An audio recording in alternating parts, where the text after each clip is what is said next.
रीना एक मध्यम परिवार की लड़की थी, लेकिन उसकी भाभी शिवानी एक बड़े घर की बेटी। शिवानी की शादी अभिषेक से लव मैरिज थी। अरे भाभी, ये कितना अच्छा सूट पहना है आपने। काश ऐसा मैं भी पहन पाती। अरे क्यों नहीं रीना, वैसे भी तुम्हारा और मेरा नाम तो एक ही है, जब मन करे पहन लेना। भाभी, आपको आपके पापा ने कितने अच्छे कपड़े गहने दिए हैं। मैं उनकी इकलौती बेटी जो हूँ। बेटी तो मैं भी इकलौती हूँ, लेकिन क्या करे, पापा है नहीं, पता नहीं कैसे होगी मेरी शादी। तभी वहाँ शिवानी की सास आ जाती है। अरे क्यों नहीं करेगा भाई तेरी शादी धूमधाम से, आखिर जिम्मेदारी है तो उसकी। और वो दिन भी आ जाता है जब रीना की शादी तय हो जाती है। अभिषेक, क्या हुआ? आप इतने परेशान तो कभी नहीं दिखे। कोई बात है तो बताइए मुझे। अरे शिवानी, वैसे तो शादी का सारा इंतजाम हो गया है, लेकिन गहनों का रेट तो आसमान छू रहा है। कैसे क्या करूं, कुछ समझ में ही नहीं आ रहा। थोड़ी देर में शिवानी अपने पूरे गहने अभिषेक के सामने रख देती है। ये लीजिए, गहनों का इंतजाम भी हो गया।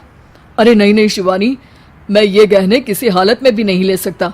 ये तुम्हारे पिता ने तुम्हें दिया था, और तुम हो कि। तभी वहां सास आ जाती है।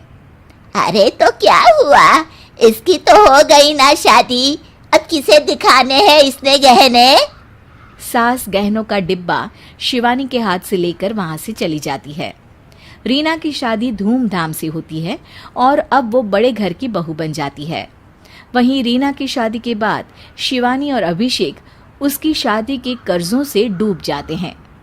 मैं सोच रही हूँ नौकरी करनी शुरू कर दूँ, वैसे भी पढ़ी लिखी हूँ, आपकी थोड़ी मदद भी हो जाएगी। वैसे शिवानी, कुछ दिन कर लो तो अच्छा ही होगा, क्योंकि ज़रूरत भी है। अब शिवानी भी नौकरी करने लगती है और घर खर्चे में अभिषेक का हाथ बटाती है। एक दिन शिवानी, रीना का फोन आया था, कह रही थी कि आने वाले त्योहार में उसके ससुराल जाना है। ठीक है माँ। अरे ठीक तो है, लेकिन एक काम कर लेना, उसके सास ससुर से लेकर पूरे खानदान के कपड़े मिठाइयाँ सब ले आना, और हो सके तो रीना के लिए छोटे से कान में पहनने के बूंदे भी। और क्या है ना, शादी में उसे सारी बड़ी बड़ी कान की ज्वेलरी दी थी, घर में पहनने के लिए तो उसके पास कुछ भी नहीं है। शिवानी सोच में पड़ जाती है कि वो क्या करे, क्योंकि कर्जों और घर के खर्चों के बाद तो पैसे बचते ही नहीं थे। शिवानी फिर अपने पिता को फोन करती है और उनसे पैसे मांगती है।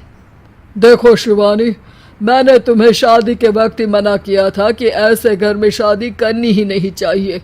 अरे अभिषेक को शर्म आनी चाहिए जो ससुराल से पैसे मंगवा रहा है। शिवानी को पिता की बात पर गुस्सा आ जाता है। आप मेरे पिताजी हैं और मैं परेशान थी, इसलिए आपसे मदद की उम्मीद की पापा। अभिषेक को तो पता भी नहीं है कि मैंने आपसे पैसे मांगे हैं।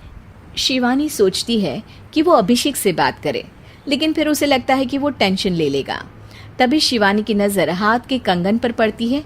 सीधे बाजार जाती है और उसे बेचकर ननद के घर ले जाने का सारा सामान लेकर आती है और सास के सामने रख देती है। हाँ ठीक है, लेकिन फल थोड़े और अच्छी क्वालिटी के होने चाहिए थे। शिवानी कुछ नहीं कहती, वहां से चली जाती है। एक दिन शिवानी, रीना का फोन आया था, बहुत रो रही थी। क्यों माँ, क्या हुआ? सब ठीक तो है ना उसके ससुराल में? अरे तूने तो उसकी नाक ही कटवा दी। अब मैंने क्या कर दिया माँ? कह रही थी कि बड़े घर की बहू है भाभी, जो कपड़े दिए वो ब्रांडेड भी नहीं थे। तू तो जानती है ना उन लोगों का पहनावा कितना अच्छा है। तू तो मेरी बेटी का भला कभी सोचती नहीं।